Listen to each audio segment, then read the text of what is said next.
What is up guys, Tom Wilkins here, and today I have a review on the brand new 2026 diecast Oliver and Toad. So first of all, I think we were all pretty collectively shocked when it was announced that Oliver and Toad were going to be some of the first diecasts released for the new range.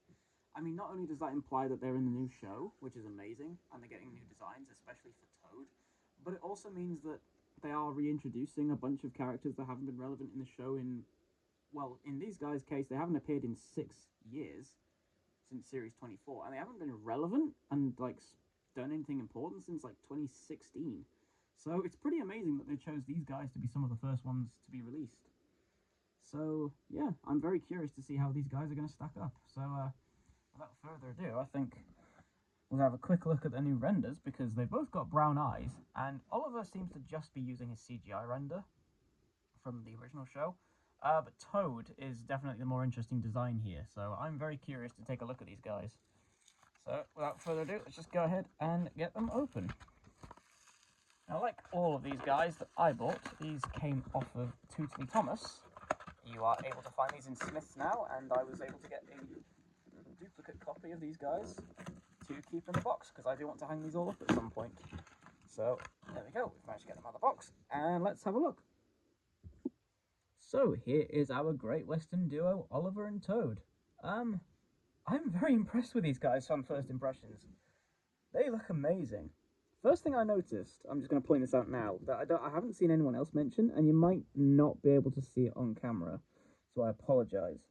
But if you look inside of Toad's cabin, or where the guard would stand, there is actually wood panel detailing in there, which is amazing. That's somewhere you'd never see. But they've added wood paneling detailing there, I'm pretty sure. Yeah. Actual molded in wood panel flooring.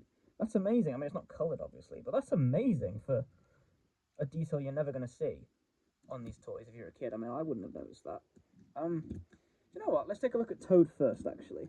So Toad is definitely the slightly more controversial redesign because his face has shrunk significantly. Personally, of all the new face designs we've been getting, I think Toad's is actually pretty good. I can still look at this face and see Toad's voice coming out of it. You know, I can still hear "begging your pardon, Mr. Oliver, but I think Snow's lovely." I can still hear that kind of voice coming out of this face. Although I do agree, it's very, very uncanny seeing Toad with a small square face that doesn't cover his entire front. A lot of people said that kind of ruins the purpose of Toad's character, was that he's supposed to look kind of ugly-fugly. I don't really agree, personally. I think he works perfectly fine with a small face, as long as he keeps some of his features, that his face should have, like a big nose and a derpy smile, and this one does do that. But it's pretty amazing that we've even got Toad in this new range at all, because, I mean, the last diecast Toad we ever got was that terrible 2014 Take and Play one, where the magnet polarity was just wrong. So, comparing that to this, it's pretty amazing. It's got a decent amount of weight, actually. It's not heavy, but it's got some heft to it. This is probably going to be the first diecast in this new range that I don't have to customize, because I think it's pretty much on the ball. All the details are there. It's got, you know, the lettering, 16 tons, GWR and all that. Wood paneling. Yeah. I don't think I'm going to have to do much to this guy. I think he's pretty much perfect just as he is. He's got a nice long wheelbase, he's the right length, he looks proportionally perfect. I think the only thing that people have been moaning about is the face, really. But even then, I think it's pretty much perfect. So yeah, I don't have much to say about some of these guys, because I think Toad just looks like Toad, and that's all I really want from this range. I want these characters to look like the characters they're supposed to look like. So speaking of that, let's get to the other engine in this pack, Oliver, who, ironically, just picking him up there, he's quite a bit lighter than Toad is. Yeah, Toad definitely has a bit more weight to him than Oliver does, which is pretty interesting. But this Oliver, wow, I'm impressed. I'm very impressed. Oliver is kind of a character I've always really loved in the show. The first complete series DVD I ever owned as a kid was the complete series 3, and my favourite episode from the show for a long time, and possibly still to this day, was Escape, because it's just a classic episode. The music is amazing. The sets are amazing. It's just an amazing episode. Classic. Absolutely classic. And Oliver is one of the most interesting looking engines to me because he has quite a lot of detail on him for a tank engine from the model series. And also, I really like 1400 class engines. They're just cool looking engines to me. So Oliver's one I've always been really happy about. I was ecstatic when he returned in CGI. Not fully 100% happy with his CGI model. It wasn't perfect, but I think this toy looks almost damn near perfect to how I would envision Oliver looking.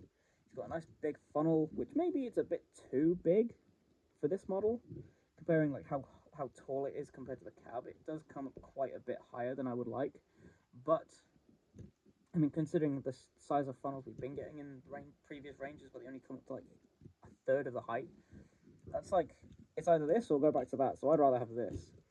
The face on this new guy is perfect, I think. I think this looks exactly like Oliver in my mind. And something I noticed straight away about this guy is that his buffer beam and his footplate, you can actually see it there.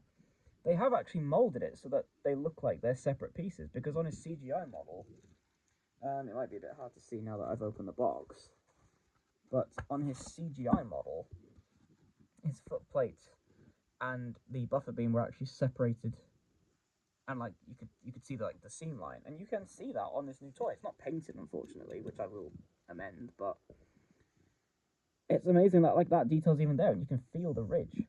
So that's amazing. He's also got a lamp, which is pretty amazing. This is the first Oliver diecast that I know of that has a lamp. Seems like they're giving most engines lamps in this new range, which I'm very happy about. His colour is very interesting, because compare this to Percy's colour. It is definitely more of an olive green. A bit darker and duller than he was in CGI previously, but I think it works for Oliver. I think Oliver works being a slightly duller green character. This looks like the colour his prop was in the show, to me. So, I'm pretty happy with it. This looks like a Series 3 Oliver to me. So, overall, I'm very happy with this Oliver. And then you get to the rear wheel. So why did they do his... Okay, so his wheel arrangement is technically correct, because Oliver is an 042 tank engine. I think that's correct. He has 4 large driving wheels and then 2 small trailing wheels in the back. And what I don't get is that in this new range, they've been giving all the engines their correct wheel arrangements and wheel sizes. So why have they not done that with Oliver? He's got his wheels are separated in the correct way, so that his driving wheels are close together and then his rear wheel is further away. But it's not small like it should be, and I don't understand why. It's not the worst. I mean, it's not that off-putting, but when you know that Oliver's not supposed to look like that, and that they have been making the other engines in this range with the correct wheel arrangements. I mean, like Hero has all his wheels and he looks perfect.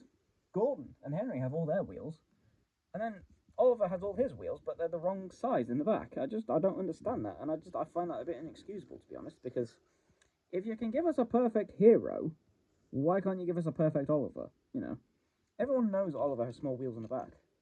So, again, in person, I can deal with it. I see no reason why they didn't make it correct. But overall, other than that nitpick, this Oliver's pretty much perfect. He's got separately fitted safety valve on there, which is interesting because not all engines in this range have separately fitted pieces. His coal load and bunker look pretty much perfect. He's got no rear lamp, unfortunately, but I don't know if Oliver even has a rear lamp, so I'm not really that bothered about him. We can test the magnet polarity and make sure that even though these are one-way magnets again, he does indeed connect to Toad the correct way, or I should say Toad connects to the other engines the correct way, facing away, which, wow, that took a lot of effort, didn't it, Mattel? You know, couldn't do that in 2014, could we? But we can do it here. Oh, well. I'm very glad we finally have a brand new diecast Oliver and Toad, because I've always been fond of these guys. They're kind of some of my favourite lesser seen characters in the show. I've always been a fan of these guys, so seeing these guys being pushed for the new show is very interesting. I want to see if they do the dynamic with Duck in the new show, where they have their own branch line together. I would love to see what the diecast Duck looks like in this range, because I would hope he would be long, like a very long tank engine. Kind of a midway point between Oliver and Nia, because Nia looks perfect, but you know, a midway between those guys. So if they nail Duck, then I think we'll have a pretty amazing little Western trio here.